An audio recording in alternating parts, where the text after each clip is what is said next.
آج کل ہے نا یہ بھی کوئی بندے ہیں، یاد رکھا جی۔ اچھا جناب شہنشاہ بغداد عبد القادر جیلانی محمد عثمانی شہباز مکانی کے دور میں ایک ولی تھا، یاد رکھو، وہ جہاں بھی جاتا اس کے پاس ایک شیر ایک سانپ ہوتا، جہاں بھی جاتا وہ اس ولی کے پاس ہی جاتا اور کسی کے پاس نہیں جاتا، جا کر کہتا ہے بھائی میری خوراک بھی گوشت ہے، میرے شیر کی خوراک بھی گوشت ہے، میرے سانپ کی خوراک بھی گوشت ہے، لاؤ۔ اس نے دینا، اس نے بھی کھانا، اس کے سانپ نے بھی کھانا، اس کے شیر نے بھی کھانا۔ جب دن اٹھنا توجہ کرنی، نظر کرنی اس کی فقیر لینی آگے، انہوں خالی کر جانا، بھابھی وہ ہے کہ کھانا ادھر شیر کر جانا۔ اچھا اس واسطے جن کا کھائیے ان کے گن گئی، جن کا کھانا چاہیے وہاں شیر سراخ نہیں کرنا چاہیے کہ ان کے کو بھی نہ رہے۔ اچھا آگے چلتا چلتا ایک اور بزرگ کے پاس گیا، اور بزرگ کے پاس گیا، اور جاتا جس کے جہاں اس کی مرضی جاتا، سحری تھا، جاتا ساتھ لنگر کھاتا، خود بھی کھاتا، شیر کو بھی کھلواتا، شام کو بھی کھلواتا۔ جب دن اٹھتا فقیر اس کی لے جاتا، یوں کرتا کرتا کرتا اختصار کے ساتھ کافی اور واقعات کرتا کرتا کرتا بغداد شریف گیا۔ جناب شہنشاہ بغداد عبد القادر جیلانی رضی اللہ عنہ تشریف فرما ہے۔ آپ نے دیکھا نا وہ آ رہا ہے، آپ تبسم فرمایا، آپ نے تبسم فرمایا اور وہ آگے آیا، کہنے لگا یا شیخ شام ہونے والی ہے، مجھے گوشت کی ضرورت ہے، میں نے گوشت کے ساتھ لنگر کھانا ہے، مرغ کے ساتھ میرے شیر کو بھی گوشت دیا جائے، میرے سانپ کو بھی گوشت دیا جائے۔ آما ٹھیک ہے دیتے ہیں، آما بھائی اندر انتظام کرو لنگر دا، اس کا انتظام، اور تبسم فرماتے رہے، اس کا لنگر کا انتظام کر دیا۔ آما جاؤ اور کٹے والا واڑا ہے نا اتنے شیر کو چھڑ دو، آما جی سانپ پہ مرغیاں چولہے چھڑ دو، چھوڑ دیا۔ جب دن اٹھے اس نے توجہ کی، آما بے وقوف تمہاری اتنی جرأت، غلام آقا کو کیسے آنکھ دکھا سکتا ہے، مرید پیر کے آگے کیسے اٹھ سکتا ہے، بیٹا باپ کے آگے کیسے اٹھ سکتا ہے، اگر اٹھے تو وہ حرامی ہے حلالی نہیں، اتنی جرأت، بے وقوف۔ اس نے توجہ کی، آپ نے ہر چیز صرف کر لی، وہ پہلیاں جو یہ فقیریاں ساتھ کھو کے امدہ پہ ہو کے لے لیں، ہم تیری ایسی تیسی کرا، ہمیں لے آئیں شیر نو، کہ شیر لے اندر کٹا ہوئے شیر کوئی نہ، اور سرکار کا کٹا شیر کھا گیا، ہمیں لے آؤ بھائی اس کا صاحب ہے مرغیاں کھٹے چلے گیا، بس سانپ وہ کلمہ بھی گرا، سرکار مجھے معاف کر دو۔ اور یہ اندر زیادہ لبریز ہو جائے نا پیالہ فری جانا نا پھر الٹھتا آتا ہے، وہ لبریز ہو گیا، اسی نے اس واسطے دیتا تھا سرکار نے، پر سرکار نہیں سما ہو گیا۔ اچھا وہ سرکار نے مایا بھائی اس طرح کرو، سرکار معافی قدموں پہ گرا۔ اور یاد رکھو پیر جنہ بھی غصے چوڑے نا، جنہ بھی جلالی تے چاہ جا رہے، جنہ بھی غصے چاہ جا رہے، جنہ بھی اتارے تو غصہ ہو رہے، وہ ہاتھ چوم لو یا پیر تے ڈگ لو، انہوں نے غصہ ختم ہو جاتا ہے، مایا زمایا ہو جائے۔ اچھا وہ قدموں پہ گرا، سرکار معافی، میں ٹھیک ہے معافی دیتا ہوں، بچے دیکھو تو نہیں آنے انہوں نے واپس کر رہے ہیں،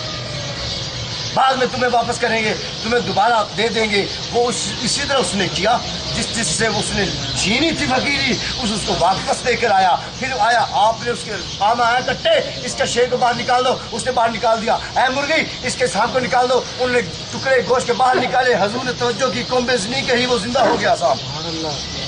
اور سے بچاؤ یہ فقیر تمہیں دیتا ہوں، پر یاد رکھنا کسی کو تکلیف مت دینا، درد دل کے لیے پیدا کیا انسان کو، درد دل کے لیے پیدا کیا انسان کو، ورنہ طاعت کے لیے کچھ کام نہ تھے، کرو بیاں، درد دل کے لیے انسان کو پیدا کیا ہے، فرشتے عبادت کے لیے کام نہیں تھے، جا فلاں جگہ پر بیٹھ جا، کسی کے پاس جانے کی سرکار نے ایک جگہ اسے مقرر کر دیا۔ اب پھر حضور نے مہربانی کی، آگے فقیری چلتی رہی، پر اس نے کسی چھینی جن کو شاید دے نا اندر کو لینی نہیں چاہیے، جہاں لینا وہ ایویں ہی ہوتا ہے نا، جی پھر جنہوں نے دیتی ہوتی مڑ دوبارہ کھو کے انہوں دے دینا، پھر اپنی واپس لینا۔ یاد رکھو جناب شہنشاہ بغداد عبد القادر جیلانی آپ کی مریدہ تھی، ایک مرید نہیں تھی، بس ایک واقعی ہے، سن لو بس ٹائم ہونے والا ہی ہے۔ آپ کی غلامہ تھی، ایک بیٹی تھی، ایک مرید تھی، وہ اس کا چاچے کا لڑکا اس سے محبت کرتا تھا، وہ خواہشات نفسانی کا عشق باطنی نہیں عشق ظاہری کرتا تھا، عشق مجازی تلک البازی، عشق مجاز قدرت الحقیقت، عشق مجازی گزر کے نا عشق حقیقی چونا چاہیے، مجازی چھڑ دے ایک بھی رہ جنی عرشہ ہے، وہ مجازی کرتا تھا، خواہشات نفسانی کی کرتا تھا۔ بیٹا آپ بھی سنیے گا، وہ خواہشات نفسانی کی محبت کرتا، کبھی کسی بندے کو لڑکے کو بھیج، کبھی کسی چھوٹی بچی کو بھیج کہ میرے پاس آ، وہ کہتی اس کو کہو کہ میرے ماں باپ سے رشتہ مانگے، یوں کیوں بلاتا ہے؟ ہاں میں اس کے چاچے کی لڑکی ہوں، وہ میرے تائے کا لڑکا ہے، وہ اس سے رشتہ مانگے، جیسے اصول ہے جو شریعت ہے، نکاح میں لے تو میں اس کی ہوں۔ وہ جناب جب بھی کچھ اس کا داغ لگتا وہ کسی بچے کو بھیج دیتا یا کسی بیوی کو بھیج دیتا، یوں وہ پریشان 2-3 سال تک اس کے پیچھے پڑا رہا۔ آخر ایک دفعہ وہ بھی سرکار کی غلام تھی، مرید تھی، اس کے دل نے کہا کہ میں سرکار کی زیارت کر رہا ہوں، سرکار کو ملا ہوں، سرکار کو دیکھا ہوں، ان کا دیدار کر رہا ہوں، 5 تانے پہ ہوا ہوں۔ وہ تیار ہوئی، اپنا نان کا ساتھ لیا، کچھ چند کپڑے لیے اور چل پڑی۔ وہ جو شخص تھا اس کے چاچے کا پتر، وہ تو ڈورے ڈالتا تھا اور نظر میں رکھتا تھا کہیں مجھے علیحدہ ملے تو میں اس کو بتاؤں کہ میں کیا ہوں۔ وہ بہت ہی اس کے پیچھے لگا ہوا تھا، ایک پل ایک سیکنڈ ایک جگہ میں رہتے تھے کہ دیکھتا تھا کدھر جا رہی ہے کدھر نہیں جا رہی۔ آخر کہا اس کا داغ لگ گیا، اس نے کپڑے لیے، اس نے پوچھا اندر سے یہ کدھر جا رہی ہے؟ انہوں نے کہا یہ اپنے شیخ کو ملنے جا رہی ہے، اپنے پیر کو ملنے کے لیے جا رہی ہے۔ وہ اس نے بھی طاقت رکھا، چھپ گیا ایک جگہ جا کر، وہ جا رہی تھی، جاتی کافی 10-15 منٹ پیدل سفر ہوتے تھے، وہ چلتی آگے گئی تو 2 پہاڑیوں میں 2 پہاڑی کے درمیان ایک راستہ نکلتا تھا، کافی 1-2 میل کا وقت ہوتا تھا، ادھر بھی پہاڑی ادھر بھی پہاڑی، 1-2 میل سفر وہ بنتا تھا، وہ درمیان سے گزر رہی تھی۔ وہ بے وقوف تعاقب میں تھا، وہ آگے سے پتہ نہیں کتنے دنوں سے نکلا ہوا تھا، کتنے گھنٹوں سے نکلا ہوا تھا، وہ آگے سے درمیان میں اس نے آپ پکڑا نہ، وہ آگے آدھی پیچھے درمیان میں تھا۔ اس نے کہا لو بھائی کون کی وجہ سے تو ہوتا میں آ گیا، تو بڑی دھوکھی مارتی ہے، تو بڑی کپڑے پا کے رکھتی ہے، تو میں نے بلاندی نہیں سی، میں تمہیں بلانا سا تو آندی نہیں سی، تیری ہوں جرت ہوں شور مچا، پر یہاں کوئی تمہارے بچانے والا نہیں آئے گا، اب میں ہوں یا تو ہے، اب تمہیں کوئی بچا نہیں سکتا۔ وہ کہنے لگی دیکھو اللہ دیکھ رہا ہے،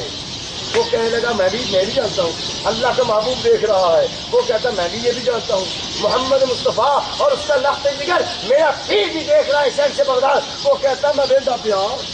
مجھے پتا ہے، وہ بچہ سے گالے میں بھاج مار کی گا۔ اس نے کہا دیکھو بھائی رشتے میں اگر دیکھا جائے تو میرا بھائی ہے، میں تیری بہن ہوں، پر اگر تو یہ چاہتا ہے تو میرے باپ میری ماں کے پاس میرے باپ اپنے باپ ماں کو بھیج، رشتہ مانگے، میں ہاں کروں گی، پھر میں تمہاری ہوگی، نکاح میں ہوگی، ایسے گناہ ہے، ایسے مت کرو، میں تمہارے چاچے کی بیٹی ہوں، تمہارا خون ہوں۔ دیکھو وہ کہنے لگا آج چاچا چوچا کوئی نہیں، آج خواہشات نفسانی اس کی آنکھوں میں تھی، خواہشات نفسانی اس کے وجود میں پھیل گئی تھی، شیطان اس کے دماغ پہ غلبہ کر دیا اور ہر چیز بھول گیا۔ وہ بے وقوف، وہ کہتا بس اب تو ہے یا میں ہوں۔ اس نے پھر کہا ٹھیک ہے جیسے مرضی پر بچانے، مارا نالے نالو بچانا لا زیادہ ڈاڈا ہوتا جے، زیادہ طاقتور ہوتا ہے۔ اس نے آنکھیں بند کی اور کہا یا عبد القادر، اے شیخ عبد القادر جیلانی، آج اپنی مریدنی کی، اپنی بیٹی کی، اپنی مریدہ کی عزت کو بچائیں۔ جناب شہر سے بغداد، ہم ان کے غلام ہیں، ہم ان کے غلام ہیں الحمدللہ، منانم کے مندانم۔ آپ نے جب یہ اس نے لفظ کہا کہ جناب شہر سے بغداد عبد القادر جیلانی آپ مسجد میں داخل ہونے والے تھے، آپ جب ایک قدم اندر رکھا قربان سرکار کی ذات پاک پر کہ آپ نے اس کی متن کتنے 10-12 میل دور ہے، آپ نے اس کی آواز سن لی، آپ نے اس کی آواز سنی تو آپ نے کہا یہ میری مریدہ میری بیٹی کی آواز ہے۔ آپ نے نالائن اتارے، اب جاؤ میری بیٹی لے آؤ، اور جوڑے اتارے جتیاں نالائن مبارک اتارے جا